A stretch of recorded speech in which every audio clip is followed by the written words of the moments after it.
Lah, mukha siyang ano. Habang naglalakad nga sa dalampasigan ay may nakita kaming kakaibang nilalang.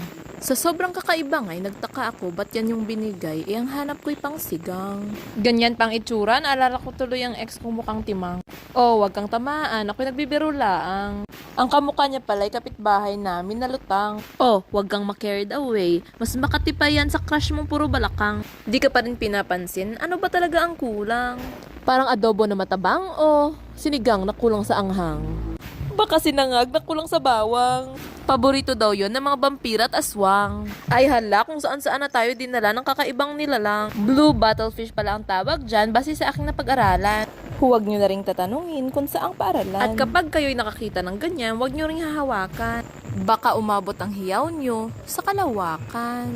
At kung mamalasin, baka magpakita sa inyo si kamatayan. Paano na ang maiiwan mong utang? At ang maganda nyong lahi ay masasayang. Sa nakakatuwa niyang itsura ay huwag magpalinlang. Baka ang mga pinag-effortan mo'y masayang. At ang crush mo'y makuha ng ibang nakaabang. O siya, ako muna'y mananalangin para tayo paghimalaan. Ang wish ko kasi tayong lahat ay maging mayaman. Para lahat ay masaya, walang inggitan.